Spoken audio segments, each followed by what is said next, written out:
Throughout the ordeal. Joining us now in the Element Wealth Studios, Russ Latino, president of Empower Mississippi. Russ, always a pleasure, sir. Thanks for coming in. Thanks for having me in. So the big news, I think, over the weekend, over conference weekend, was a conference report on income tax that has been front and center, I would say, is maybe the top priority issue now after we got past the medical marijuana deal, which absolutely sucked all the air out of the room for about a year, it seems, which now seems like forever ago when that went through. We've had, I've said on the show, I thought that income tax was going to elevate to kind of the same level of debate, although it did get resolved in a much more compressed period of time. So we got this conference report on the governor's desk. It is, right? Yeah, no, I think it was an excellent compromise. Okay. You may recall you and I talked about this issue multiple times, but I think in the last time we talked about it, I made the analogy of Goldilocks and the Three Bears, right? And we all remember that childhood story of Goldilocks trying to figure out which bowl of porridge was the right temperature. And I think the Senate looked at the House plan and said, that is entirely too hot, right? We've had all this federal money come into the state. We don't know what that's going to do long term as that sort of washes its way out of the system. Revenues are way up. We also have potentially some headwinds nationally with the economy. And we think that plan's too hot. And then I think there are a lot of us, myself included, that looked at the original Senate plan and said in an environment where you've had back-to-back billion-dollar surpluses and you've got $4 billion in reserves sitting on the sideline, that plan's too cold. It's paltry. Mm-hmm. It doesn't do enough to give real relief to Mississippians. To the credit of Governor Reeves, Speaker Gunn, Lieutenant Governor Hoseman, and then really a lot of hard work put in by Senator Josh Harkins, Representative Trey Lamar, and Representative Jason White to get together and start working behind the scenes to find that middle ground, that just right bowl of porridge. And look, no piece of legislation is perfect, but this is a great piece of conservative tax reform that positions Mississippi to be competitive for the long haul. That is a huge leap towards eventual elimination of the income tax that immediately puts money back in the pockets of the people of Mississippi to handle a situation with incredibly high inflation. People may not recognize this, but the plan that is on the governor's desk will be the largest tax cut in Mississippi history, $526 million. In 2016, I worked on the Taxpayer Pay Raise Act. That was a smaller plan that was phased in over a longer period of time, $526 million over 4 years. And the end result is this. We have the highest exemption in the country on income of any state that taxes income, the highest exemption in the country. You've run over some of these numbers. If you make $18,300 a year as a single person, you won't pay any income tax once this bill is passed, right? Double that if you're a married couple with two workers. Won't pay any income tax once this bill is passed. No one who is impoverished will pay income taxes. No working impoverished person on the low end of the scale, income scale, will pay income taxes when this is over. For people who are saying it doesn't benefit the people who need it most, it absolutely does, and it does that in year one. And then every year after that, we get to a 4% flat tax. We'll be one of 10 states with a flat tax, which is an incredibly conservative policy. Yep. And then, truthfully, we'll be the fifth lowest rate of any state. So we can look at this and say there's more to be done, and there is. But you can also look at it and say this is really well-designed policy, a huge tax cut, flatter, simpler, lower rate, bigger exemption. It's a win for the people of Mississippi, and I'm fairly confident the governor at the end of the day, although he still very much wants to eliminate the income tax, I think he's going to sign this bill, and it's going to have immediate relief for the people of Mississippi. We should also point out, though, that this does have some downside protection, and though it does not, this iteration, this particular bill does not phase out, eliminate the income tax. That's not off the table, as you just indicated. That's still possible. This is just kind of a starting point, a down payment on that, if you will. There are a bunch of states that have been, over the last 10 years, taking bites at the elephant, right? We're going to lower our rate by 25 basis points, and then we'll come back and we'll lower it by another 25. This takes the step of saying we're going to lower the rate by a full percentage point, so we're not talking about quarter points, and we're going to come back, and the bill even says this, we're going to come back in 4 years and evaluate whether or not to do more. The good thing about that, the prudent thing about that, is we are in an environment with 8% inflation. We are in an environment where the Fed is having to raise interest rates dramatically. And you know this as well as I do. The point of raising interest rates is to slow the economy. That's right. They're literally trying to tap the brakes on the economy. Yep. Well, the end result of that is you've got less growth. Yep. Right? Well, less revenue. And the result of less growth is less revenue. Correct. So I think it is a great piece of prudent legislation in an environment with really high revenue numbers, but some headwinds in front of us. Yeah. It's designed well to do that. So credit really goes to the various players that at times have seemed like they're at each other's throat. But at the end, they figured out a way to make the sausage. And I told Gallo this over the weekend, sausage making is nasty-looking business, but a well-grilled brat is a good piece of eating. and I think this is a good piece of eating.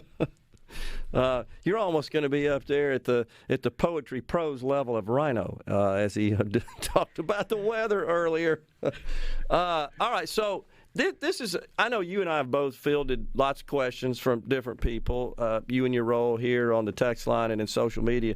One of the things that comes up as a result of these adjustments to income taxes, downward adjustments, is this going to necessitate the increase of property taxes? And of course, in Mississippi, those are for the most part two different buckets of money: property taxes, ad valorem taxes, both on your vehicles, car tags, and on your real property. Those fund county and municipal operations, and then of course sales taxes, a portion, are diverted as well to municipalities to fund their operations, their services. In general, no, there shouldn't be really any impact on property taxes as a result of this. They fund two different things. Yeah, no, I think that's absolutely right. I mean, I think there were a host of scare tactics from people who just didn't want to cut taxes, right? There were people of a different philosophical bent who looked at $7 billion in revenue and said, well, instead of spending $6 billion and giving a tax cut back to the hardworking people of Mississippi, why don't we spend the full $7 billion? That's right. And so the sort of litany of arguments that get thrown out there, from we're going to cut education spending to we're not going to fund infrastructure to we're going to have higher property taxes, none of those things have any bearing in reality on the way that this plan was designed. Now, I will say this. Texas has higher property taxes, Gerard, and no income tax. Very aware. But so does Florida. Yep. But if you look at their overall tax burden, it's about half of what Mississippi's is as a percentage of their economy. But of their household income, which is the same figure essentially. Same concept. Yeah. Just on a macro scale. Yeah, I got it. So, yes, in states like Texas and Florida, their property values are higher, so they pay more property taxes. Well, an end result of keeping more of your income is you spend more of that income on things like assets, including your home. And so the value of your home goes up. But if you look at the tax burden in those states, the overall tax burden in those states is actually much lower as a percentage of their economy. That's where we want to get as Mississippi. Yeah. And let me just say, I think part of this at the heart is a philosophical divide. And there were some legitimate questions to be answered, but the philosophical divide is this. There are people who think that the way that we improve Mississippi's economy is by growing government services. Absolutely. We've been trying that for generations, and we're at the bottom of the heap. And all I'm suggesting is perhaps we try and inject some productivity and competitiveness into the private sector so that we can have real prosperity the way that other states do. Totally agree. We got a break right here from the Element Wealth Studios. We're on Middays with Russ Latino, the president of Empower Mississippi. We'll come right back. We're talking income taxes. Stay with us. Middays from the Element Wealth Studios. Herschel on the C Spire text line, which of course is 601-879-4395, says, is the sales tax affected with this bill? No. No effect on sales taxes, general sales taxes, or sales taxes on groceries. No effect on car tax. This strictly is a bill that addresses and reduces income taxes. We should also point out, Russ, that our sales tax is less than the surrounding states as well. I think Tennessee's average, they of course have a very interesting sales tax model because I remember implementing that in computer systems. But they're on average in Tennessee, when I looked it up, is 9.14% is the average in sales tax. So they don't have an income tax, but you pay 9.14% sales tax. Their property tax is, I think, slightly lower than ours. Florida's is higher. Texas is much higher. And I think the other thing that often gets overlooked, Russ, is when you talk about sales taxes, and then we're going to go back to income taxes, most of what a household spends their money on is not subject to sales taxes. Just like you said, if they had more money in their pocket and they go buy an asset, and that asset happens to be a house, that's not subject to sales taxes. So you're not generating any revenue off of that transaction. Yeah, no, I think it bears repeating that this bill does not have any sort of effect on the sales tax rate. Or property taxes. Or property taxes. But you're right, as sort of a theoretical concept or economic concept, that general sales taxes, one, are way more efficient. They're broader based, they're fairer because everybody pays them when they decide to consume. And then generally speaking, our general sales tax only applies to about half of all economic activity that takes place in the state. Yeah. You buy a house, it's not. If you buy a car, it's not subject to the general sales tax. If you buy prescription medication, it's not subject to the general sales tax. You get, medical services aren't subject to the general sales tax. Insurance, fuel, utilities, energy, none of that. On and on and on. Yeah. Many of the things that are at the top of the individual budget aren't, in fact, subject to the general sales tax. Right. So so there's a question, of course, as from our friend Thomas in Greenwood. You know Thomas. I know Thomas. I do too. We have lots of banter here on the C Spire text line. He wants to know how we could be so in favor and so convinced that we could support a bill which would have totally eliminated the income tax a short 2 or 3 weeks ago. But now we're not, which we actually haven't said that, Thomas, by the way. We just got, I think it's fair to say, and I'm going to let Russ talk, the absolute best we could the way the sausage is made. First of all, I am 100% in favor of eliminating the income tax in Mississippi if it is done the right way. It can't be done in a reckless way that yields a backlash that is worse than what happened in Kansas. So the design matters. Saying you're in favor of something, and I very much am, is one part of it. The other part of it is actually designing in a way that works. And so still in favor of it, still believe it's possible, and that this is a huge step towards it. I mean, we're talking about eliminating about a third of the present income tax. So it's not like we're not talking about a step that gets us that much closer to complete elimination. The third thing I would just say is what you said, which is, at the end of the day, Gerard Gibbert's not elected to serve in the legislature. Russ Latino's not elected to serve in the legislature. There are 174 members of the legislature, and they all have ideas about what their constituents want and need and the best way to deliver those policies. And if you're starting from a point that one side wants complete elimination and the other side wants nothing, you have to realize that at the end of the day, to get the votes to advance the idea, there's got to be middle ground and there's got to be compromise. And let me say this, because I see reactions to these things oftentimes on the internet, and what you often see are the two sort of smallest slices of the extreme leading the debate. So on one side of this, you have people who say, just eliminate the income tax, cut $2 billion out of the state budget, and that's what the real conservative position looks like.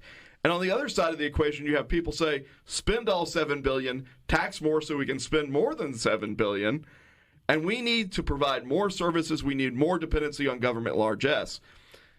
And both of them are vitriolic in the way that they address the end result. And I would suggest to those folks, one, run for office, get elected, get in a place where you actually can convince other people around you that have run for office that those are the right ideas, or get in the fight beyond being a keyboard warrior, right? And I'm not talking down anyone. I know everybody's got their opinions. There are a lot of valid, legitimate points in the debate. But you've got to recognize that what we're talking about having done here 3 weeks ago didn't look like it was possible. I agree. And the end result is the largest tax cut in history, the largest exemption in the country for people who aren't making very much money, a flat 4% rate. We were one of 10 states with that. and ultimately the 5th lowest rate in the country, and we're that much closer to being able to eliminate the income tax. This is a win for conservatives. This is a win for the governor and his bold vision and leadership. It's a win for the speaker and his relentless, dogged pursuit of good, transformative tax reform. And candidly, it's a win for the lieutenant governor, who came about and moved towards the idea of providing real relief to the people of Mississippi, I think in what is a responsible first step. So I'll get off my soapbox, but it's good policy, and we've got to be careful in how we drive narratives around it, because the end result is that we get left with a situation where good policy is not possible, Gerard. Yeah, and that was my fear, honestly, Russ. I got to tell you, going into conference weekend, I wasn't confident we were going to get a deal. I really didn't think we were. It seemed like both sides were fairly intransigent on their respective positions. The Speaker and the House, for the most part, and you heard Trey Lamar as well, Chair of Finance, Ways and Means, said we got to have a deal that eliminates the income tax. On the other side, the Senate said we ain't for any deal that eliminates the income tax. And I just said, it's a pretty big gap right there. It's pretty binary, and I didn't think we'd get anything done, but we did. But the good news is, again, we can keep working on this. It's not over. The Senate started with a position where they were going to give $50 a year in a 4-year phase out of the current 4% bracket, right? And where we got to was a $526 million tax cut. Over 4 years getting rid of the 4% bracket. No, that's what I'm saying. $50 a year was going to be the individual benefit to taxpayers. So there was huge movement on both sides to get to a good policy that puts us closer to elimination. And I think that deserves some recognition. Let me say, too, I think that the notion that that one side has to win is why we end up fighting fights in Mississippi over cultural things that have no impact on the success of our state. Completely agree. Because we can give lip service to having addressed some sort of cultural outrage, pass a bill that doesn't actually do anything, and that's way easier than taking a bite at something like, how do we transform our tax structure? Or how do we transform our regulatory code to create an environment for success in the state of Mississippi? Or how do we transform our education system? Because that's so controversial, right? To create an environment for success in Mississippi. Instead, we fall back on responding to the stuff that's in the 24-hour news cycle because it's easier. Yeah. But if you're like me and you've spent your whole life in Mississippi and you've got kids who live in Mississippi, and Lord willing, you're going to end up dying in Mississippi, none of that stuff actually makes a long-term difference. Stuff we were mad about a year ago because it was in the news cycle, we don't even remember now. Yeah. And then we get outraged about the next thing. And it is a colossal distraction from what is important. And when you finally take on something that is important, you can't expect everything at once. But it is worth the fight. And I would say it was worth having a fight on, do we believe that people deserve to have more money in their pockets, that they ultimately are the drivers of economic growth, or do we believe that we should just be dependent on big government? And I think we've had that fight, and I think we've really, in a substantial way, moved towards the side that says we believe that the ultimate driver of economic growth, prosperity, and well-being for people is the individual themselves, and we want to empower them to be able to keep more of their money, to invest it in their families, their businesses, and their communities. And that, in my mind, is something worth celebrating. I totally agree. And more importantly, and I've sounded this bell so often on the program, is we need more knowledge workers in the state. We spend an awful lot of money on K-12 education. Most of that is geared towards advancing those graduates to college. They go to these great colleges in our state, they get their degrees, and they immediately bolt. We're essentially subsidizing the other states, if you think about it. Well, if we can create a more favorable environment to launch a business for entrepreneurship, maybe we can keep more of those folks here, and they can become the employers of the future, employ more of those knowledge workers who make more money and spend more money and buy more of those assets. All of that lifts us all up. And this is a piece of the puzzle to create such an environment. And that's the way I'm looking at this. Yeah, no, I think you're absolutely right. I think sometimes we just need to step back and make sure that we don't spend more time talking about Will Smith slapping Chris Rock than we do about how we create an environment for our kids to succeed. That's the fodder on the program. You can hang around. Yeah. We'll talk some more. We got another segment coming up with Russ Latino, president of Empower Mississippi. From the Element Well Studios, we'll be right back.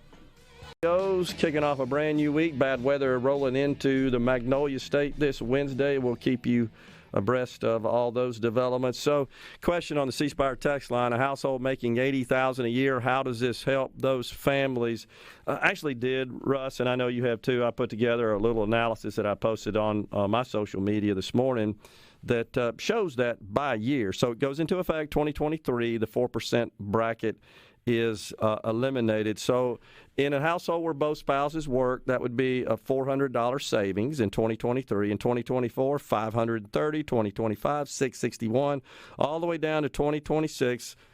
Savings to the household making $80,000, both spouses working, $834, and that would be effective 2026 and would continue unless we change it, perhaps lower it even more. But right now, as drafted, that's the way that would work. For an individual making $40,000, that too would start out at $200 in 2023 of savings, all the way up to 2026, where it increases to $417. So $417 for an individual, $834 for a couple making $80,000, filing joint combined return. That effective 2026. And I think a lot of folks are surprised to find out that adds up to $525 million of revenue that the state would not receive. Well, that in concert with the fact that there are now people who will pay no income tax. That's right. Because the exemption has gone up. And this is a point that constantly gets brought up, is the idea that reforming the tax code, anytime you talk about reforming the tax code in a way that results in a tax relief or tax cut, people say, well, that only benefits wealthy people. And it bears pointing out that we will have the largest exemption in the country, which means that there are all sorts of people who literally now will not pay income tax, and those are the people that are the ones that are struggling the most, that are on the low-income side of the spectrum. And so there's real tax relief built in on the front end. One of the things that I saw somebody say online over the weekend was, well, a flat tax is regressive. I literally said, you just need to get a dictionary, because a flat tax is not in any way regressive or progressive. It is flat. That's right. Right? But it's more regressive than the current structure. Would you agree? Would you buy into that? Or less progressive than the current structure. Totally agree. But by definition, a flat tax is flat. Now, Mississippi's tax code will remain progressive in that there is a large segment of our population, either working poor or not working, that will pay no income tax. Mm-hmm. And I think it's worth remembering that when you hear that sort of scare tactic. The other thing worth remembering is, when you talk about top rates in the federal context, people think of people who are making billions of dollars or hundreds of millions of dollars, and they're getting the top rate in a structure that has, 7 different brackets. Yeah. Here, we're talking about income over $10,000. Right. Taxable income over $10,000 is what is subject to that flat tax rate under this bill. At 4%. What is currently subject to the 5% bracket at 4%, so a lower amount. We're not talking about something that only benefits the quote-unquote wealthy. We're talking about something that benefits anybody that's got more than $10,000 of taxable income. And the last thing I just want to mention, because this is another sort of pain point or argument, is, this means we're cutting education or we're cutting core government services. Let's be abundantly clear. 2 years of back-to-back billion-dollar surpluses. The legislature is about to spend in new recurring spending between $400 and $500 million this year, primarily driven by teacher pay raises and public sector pay raises. And so the idea that we're going to have to make cuts is just counter the evidence. The legislature is actually investing about half of the surplus into government. And then you've got $1.8 billion of ARPA money for infrastructure projects still waiting to be dispensed. And, oh, by the way, our education system received $2.6 billion under the COVID relief packages, over and above the $2.5 that normally gets appropriated. So we were literally doubled the amount of money on an annual basis that was available for education. So this notion that by giving people who earned it tax relief somehow cuts against investment in core functions like education is just counter the evidence. And it's so counter the evidence that it is either from a place of ignorance and that not understanding what the legislature has actually done in terms of spending, or it is malicious and disingenuous. Because the reality is there are a lot of people making these arguments that know that the legislature has doubled down on some of these investments. They know how much money is sitting on the sideline waiting to be invested. And they're not pointing that out when they're talking about supposedly what's going to end up in cuts. Yeah, and we should also point out, as I know you have seen as well, there are a lot of folks that would like to see education cut, dramatically. Just want to cut expenses in education dramatically. The governor said before we even started the session, his top priority, he said that on the show here, was a teacher pay raise, which we just passed. But there are many in our state that oppose that raise. I've seen people that actually favor a teacher pay cut. I've seen folks that, of course, would like to see consolidation of school districts, but I've not seen any specific plan on how that would work. Getting that through the legislature is pretty tough. Getting a cut? A cut or even consolidation of a massive consolidation of districts. Well, wholesale. First of all, I think if you polled that idea, you'd find that it was horribly unpopular. I totally agree. Most people recognize the value that's being created by teachers in their communities. Yeah. I think most people want to make investments in teachers. How you do it matters, right? Targeting it in a way that makes sure that we fill teacher shortages matters if that's one of the goals. Targeting it in a way that makes sure that the people who are bringing the most value to the table get rewarded for the value that they're creating in the classroom matters an awful lot. But clearly the governor said it was his number one priority. He did. The speaker, Chairman Bennett, Lieutenant Governor, Chairman DeBar, all made that a big priority. I do think it brings up sort of an interesting question, though, about the way that we think about public sector work.